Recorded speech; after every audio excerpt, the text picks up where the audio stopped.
રાજ્યના પ્રવક્તા મંત્રી ઋષિકેશ પટેલનું મોટું નિવેદન સામે આવ્યું છે।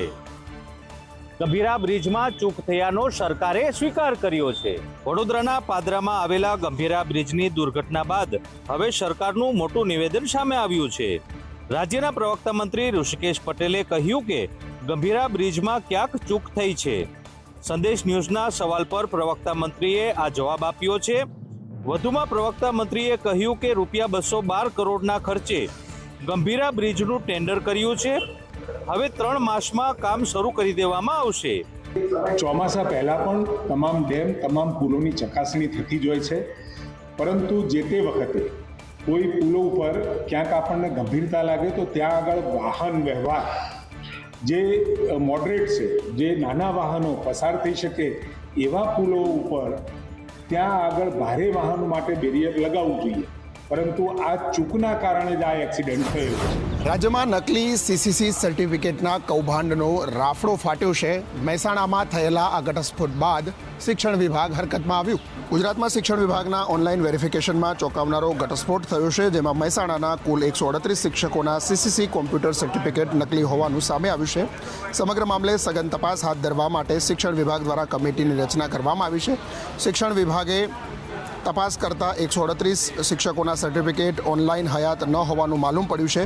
શિક્ષણ વિભાગે ગેરરીતિ ધ્યાને આવ્યા બાદ 138 શિક્ષકોના સીસીસી સર્ટિફિકેટ તપાસ અર્થે મોકલવામાં આવ્યા હતા। 138 શિક્ષકોના પગાર અને ભથ્થા અટકાવાયા છે। 2023ના સીસીસી સર્ટિફિકેટનો પ્રશ્ન સરકારમાં હજુ પણ પેન્ડિંગ છે।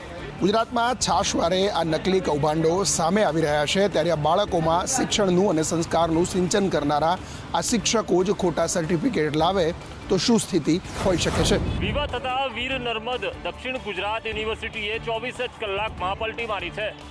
ગર્લ્સ હોસ્ટેલની બાજુમાં આવેલ ગ્રાઉન્ડ નવરાત્રી માટે ભાડે અપાયું હતું, જેનો કરાર હવે રદ કરાયો છે। ગત 15 જુલાઈના રોજ વીર નર્મદ દક્ષિણ ગુજરાત યુનિવર્સિટીએ નીતિ નિયમો નેવે મૂકી ટેન્ડર વગર જ યશવી ફાઉન્ડેશનને ગ્રાઉન્ડ ભાડે આપ્યું હતું।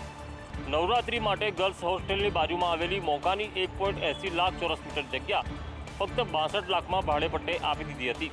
શિક્ષણ માટેની જગ્યા નવરાત્રી માટે ભાડે આપી દેતા વિવાદ થયો હતો। આ વિવાદ વધતા હવે યશવી એન્ટરટેનમેન્ટને ભાડે આપેલી જગ્યાનો ઓર્ડર તાત્કાલિક અસરથી રદ કરવામાં આવ્યો છે। જોકે આ પહેલા આ નિર્ણય અંગે કુલપતિ લૂલો બચાવ કરતા પણ સામે આવ્યા હતા, પરંતુ હવે તેમણે પલટી મારવી પડી છે અને યુનિવર્સિટી યશવી ફાઉન્ડેશનને 62 લાખનો ચેક પણ પરત આપશે।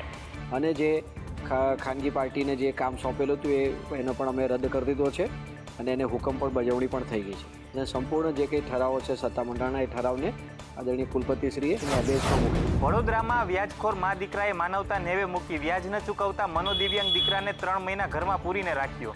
માંજલપુર વિસ્તારમાં હુડાના મકાનમાં રહેતા વિધવા મહિલાએ 1 લાખ રૂપિયા વ્યાજે લીધા હતા, જેની સામે 1,40,000 વ્યાજ ચૂકવી દીધું હોવા છતાં વ્યાજખોર માતા પુત્રએ મહિલાના માનસિક અસ્વસ્થ દીકરાને ઘરમાં પૂરીને બહારથી તાળું મારી દીધું હતું। છેલ્લા 3 મહિનાથી યુવકને ઘરમાં પૂરેલો હતો। માતા અને આસપાસના લોકોએ માનસિક અસ્વસ્થ યુવાનને જાળીમાંથી ભોજન આપ્યું। સમગ્ર ઘટનાની જાણ થતાં કરણી સેનાના કાર્યકરોએ યુવાનને બહાર કાઢ્યો છે। આજુબાજુમાં સુઈ જાઉં છું, આજુબાજુવાળા કામ કવડાવે છે મને, અને આ છોકરો તો મારા 3 મહિનાથી પૂરેલો જ છે। 10,000 વ્યાજ આપું છું મહિનાનું, 4 મહિનાનું વ્યાજ નહીં આવ્યું ને એટલે આવું કર્યું એને મને। મારા છોકરાને તો પૂરી જ રાખ્યો। હા, મને ચપ્પલ મારી, હજુ મને છાતીમાં બી દુખાવો થાય છે, મને ચપ્પલ મારી દીધી। આ સમગ્ર મામલે માંજલપુર પોલીસે મા દીકરા વિરુદ્ધ ગુનો નોંધી તેની ધરપકડ કરી વધુ કાર્યવાહી હાથ જોવા મળ્યો। છોટાઉદેપુરમાં ઇજનેર વિભાગના અધિકારીઓએ બુદ્ધિનું પ્રદર્શન કર્યું છે। સાંધાવાડા રોડ પર તમામ જગ્યાએ સાંધા મારીને પોતે કરેલી કામગીરીનું બુદ્ધિનું પ્રદર્શન કરી રહ્યા છે। રાજ્યભરમાં ચોમાસાએ રસ્તામાં કામમાં થયેલા ભ્રષ્ટાચારની પોલ ખોલી નાખી છે।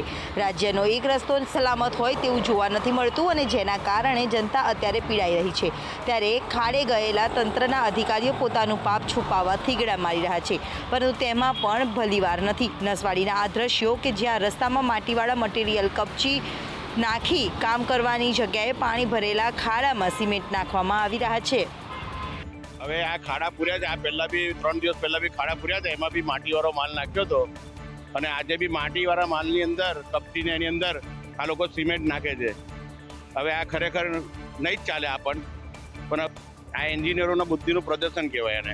તકલાદી કામ કરીને અધિકારીઓ કામ કર્યાનો સંતોષ તો માની રહ્યા છે, પરંતુ પોતાની બેદરકારીના પુરાવા ઠેર ઠેર સામે આવી રહ્યા છે. વિસાવદરમાં ગોપાલ ઇટાલિયા ધારાસભ્ય બનતા પૂર્વ ધારાસભ્ય હર્ષદ રીબડિયા હરકતમાં આવ્યા. ખરાબ રસ્તાને લઈને માર્ગ મકાન વિભાગમાં રજૂઆત કરવામાં આવી. જૂનાગઢ જિલ્લાના રસ્તા ખખડધજ બનતા જનતા પરેશાન થઈ રહી છે. ખાસ કરી વિસાવદર, ભેંસાણ અને જૂનાગઢના ગ્રામ્ય વિસ્તારના રસ્તાઓ અતિ બિસ્માર બન્યા છે.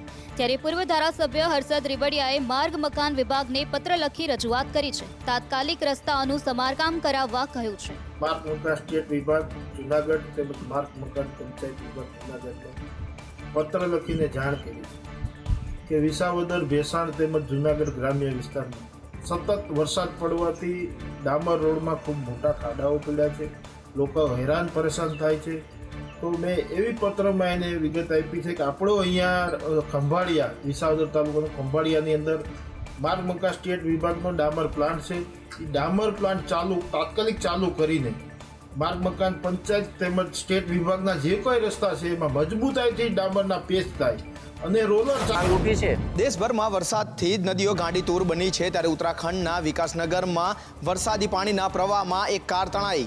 મેદાની વિસ્તારોમાં વરસાદ લોકોને રાહત આપે છે, તો બીજી બાજુ પહાડી રાજ્યોમાં વરસાદ આફત બનીને વરસી રહ્યો છે. ત્યારે ઉત્તરાખંડના વિકાસનગરમાંથી એક ભયાનક વિડીયો સામે આવ્યો છે.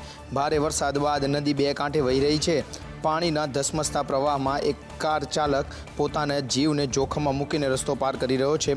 પાણીના પ્રવાહમાં ડ્રાઈવરે કાબુ ગુમાવતા પાણીના પ્રવાહમાં કાર તણાવવા લાગી છે.